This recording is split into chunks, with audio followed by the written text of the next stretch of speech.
ये कि 1,000 रुपए प्रतिमाह की स्कीम को सोरेन की वापसी के बाद बढ़ाकर 2500 रुपए किया गया। वहीं कल्पना सोरेन के मैदान में आने से उनके प्रति महिलाओं में उपजी सहानुभूति का भी असर हुआ है। 2014 में भाजपा को झारखंड में सबसे अधिक 37 सीटें मिली थी, फिर भी वो अकेले बहुमत से दूर रह गई। झाझुमो को 19, कांग्रेस को 6 और आजसू को 5 सीटें मिली थी। 2019 में झाझुमो को सबसे अधिक 30 सीटें मिली थी, भाजपा को 25 सीटें मिली थी। इस बार भी भाजपा पिछला रिकॉर्ड दोहरा रही है, मतलब बीजेपी को बहुत ज्यादा नुकसान नहीं हुआ। और अगर जाति धर्म के नाम पर वोटिंग नहीं होती तो शायद महाराष्ट्र की तरह झारखंड में भी एक तरफा जीत होती।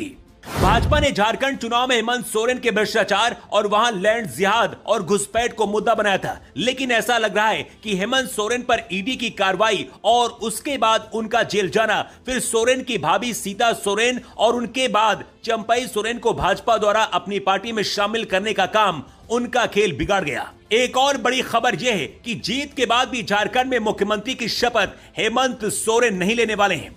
अंदरूनी सूत्रों का दावा है कि हेमंत सोरेन अपनी पत्नी कल्पना सोरेन को मुख्यमंत्री बनाएंगे और खुद पार्टी के अध्यक्ष बनकर काम करेंगे। लेकिन अगर ऐसा हुआ भी तो पार्टी के कई बड़े नेता बगावत भी कर सकते हैं और अगर ऐसा हुआ तो राष्ट्रपति शासन लगाने की नौबत आ सकती है। झारखंड में 3 बार ऐसी राजनीतिक संकट आया है जब राष्ट्रपति शासन लगाना पड़ा। झारखंड में पहली बार 19 जनवरी 2009 से 29 दिसंबर 2009 तक लगभग 1 साल राष्ट्रपति शासन लगाया गया। दूसरी बार 1 जनवरी 2010 से 10 सितंबर 2010 तक लगभग 9 महीने राष्ट्रपति शासन लगाया गया।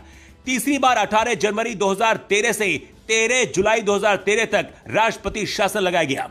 सबसे हैरान करने वाली बात यहां पर कांग्रेस के लिए, कांग्रेस को लग रहा था कि महाराष्ट्र में उदय होगा, लेकिन महाराष्ट्र में कांग्रेस डूब गई है। हरियाणा, महाराष्ट्र और झारखंड में भी कांग्रेस को कुछ हासिल नहीं हुआ। मतलब लोकसभा में 99 सीटें जीतकर छाती चौड़ी करने वाले राहुल गांधी के लिए ये बहुत बुरी खबर है, क्योंकि पूरा इंडिया गठबंधन मिलकर भी बीजेपी को नहीं हरा पाया है। यूपी की 9 विधानसभा सीटों में हुए उपचुनाव में भी बीजेपी को प्रचंड जीत मिली है, जिसका मतलब है कि योगी और मोदी का वर्चस्व अभी भी कायम है। लेकिन सवाल यह है कि क्या झारखंड में बीजेपी अपना मुख्यमंत्री बना सकती है?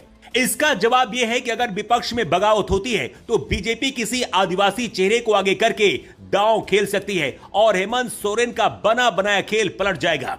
वैसे ये इतना आसान नहीं होगा, लेकिन जहां अमित शाह की एंट्री होती है वहां कुछ भी हो सकता है और ये बात विपक्ष को भी पता है। झारखंड में इंडिया गठबंधन को मिला बहुमत, लेकिन जीत कर भी क्यों मुख्यमंत्री नहीं बनेंगे हेमंत सोरेन? शाह के पास पहुंचा फोन, क्या बीजेपी बनाएगी अपना मुख्यमंत्री? झारखंड हार के कैसे जीत गई बीजेपी?